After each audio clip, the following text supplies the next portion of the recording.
mu taimaki gajiyayyu wanda ba su da shi, mu tsaya mu taimaki addinin musulunci, wanda ta ce ribar rayuwar. Iyayenka ka sani cewa amfaninka wajen iyayenka amfani ne guda biyu. Idan ya riga ya fita daga cikin biyun nan to baka da amfani. Shine amfanin da a wajen baban shi a lokacin da mahaifi ya gajiya da ya taimake shi, a lokacin da mahaifi ya rasu da ya masa addu'a, wannan shine amfaninka wajen babanka. In banda wannan baka da wani amfani. Idan ya zanto aka ce iyayenka sun rasu baka musu addu'a to tamkar baka da amfani. Idan aka ce iyayenka suna raye baka musu addu'a baka da amfani. Idan aka ce iyayenka kuna tare da su sun gajiya baka taimaka musu baka da amfani. Saboda haka kowa ya duba ya ga cewa me ya kamata ya yi a cikin wannan wata da muke tinkara na Ramadan. Sannan bayan ciyarwa, idan sallah ta zo kaga cewa me ka dinka musu na tufafi, kai tun kafin sallah kaga cewa me kake saya musu na tufafi, na takalmi da sauransu. Sannan ka dawo ka duba cikin angonku su waye wanda ba su da ƙarfi ka taimake su. Yasa wannan kwamiti na wasu matasa na wannan anguwa Allah saka muku da alkhairi. Wallahi duk shekara sai ka ji an ce maka sun dinka wa marayu adadi kaza masu yawa kayan sallah. Ka ji a ce maka sun ciyar da marayu, sun ciyar da marasa ƙarfi adadin abinci mai yawan gaske. To kuna jin wannan aikin da suke yi, aikin haka zai tafi majjana? Haka zai tafi a banza? A'a.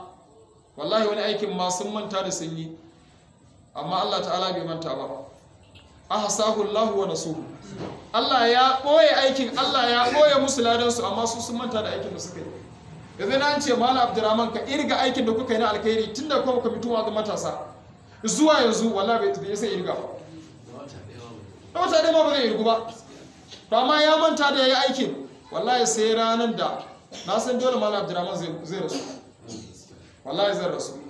Malam Sani zai rasu. Alhaji Adam zai rasu, shugaba zai rasu, duk wanda yake cikin masallacin nan wallahi kowa sai ya mutu. Dan Allah ya ga manzo Allah ya ce innaka mayyitun wa innahum mayyitun. Allah ya ce zaka mutu su ma za su mutu. To wallahi ba wanda zai tsaya, ba wanda zai jira duniya, kowa zai mutu. Walau kanat ad-dunya tadumu li ahliha lakana rasulullahi hayyan mukhlada. Wani ya ce inda duniyar nan tana dawama akan mutum daya, to da manzo Allah shi ya kamata a bari, shi ya kamata ya zama ya dawama. To shi ma ya bar duniya.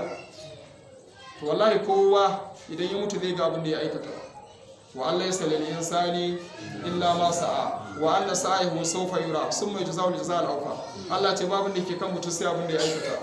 Sannan kuma Allah ce za nuna masa aikin shi, za masa sakamako cikakke. A ƙarshe nasiha da Malam Ibrahim yayi da ƴan uwana matasa masu aure, duk da a cikin ahlus sunna a cikin ƴan kwamituwa da matasa zai yi matukar wahala a samu wanda zai yi aure ya biyar da samu Allah bayan ya yi aure. Wallahi zai yi wahala. In dai yana cikin tafiyar mu nan zai yi wahala. Sai dai ba cikin mu yake ba. Amma yana cikin mu. Yanzu kuna ji akwai ran da za a ce shugaban kwamituwa da matasa ya ƙara aure, a ce an ɗabi mata wal iyazu billah, a ce an tafi fati a wani gu, ko kuma a ce an tafi wani an ji an kama wani gida. Wani da ya yi aure aka ce a wani jiha a jihohin Najeriya ya je kama wani ƙaton hotel, ya ce aka ce giya ba kalar da babu, ya ce sai an sha giya a auren shi. Yanzu dan Allah wannan yayi wa Allah godiya kenan, ya shiga kashin fa amma bi ne mata da suka fa haddis. Da saboda haka ƴan uwana matasa, duk wanda Allah masa ni'ima na aure yayi wa Allah godiya. Yi wa Allah godiya kuma shine ka tara jama'a, ka yi walima, ayi addu'a, albarka kake nema.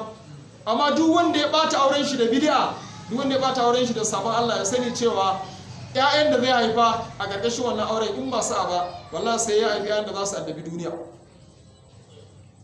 Yanzu ko mutumin banza ne aka masa aihuwa, wallahi so yake din ya zama na kware, haka ne ko ba haka ba? To kana so ɗanka zama na kware kuma ka ɓata aurenka da sabon Allah? An ɓata aure da bid'a, a ce buɗan kai, a ce Moses night, a ce Fulani day, a ce Koyawa day, a ce JC day, a ce kaza kaza day a cikin auren, kuma a ce ana so Allah ya sanya albarka cikin auren. Barawo da aka masa aihuwa, maroƙi ya zo yana cewa kyan ɗa ya gaji uban shi. Allah sa ɗa ya gaji uban shi, ya ce ƙarya kake sai dai gaji liman. Ya ce Allah abinda ya gaje ne. To kaga barawo ma ba ya so ɗan shi ya gaje shi. To kana so ɗanka zama na ƙware, don me yasa baka kama hanya ba?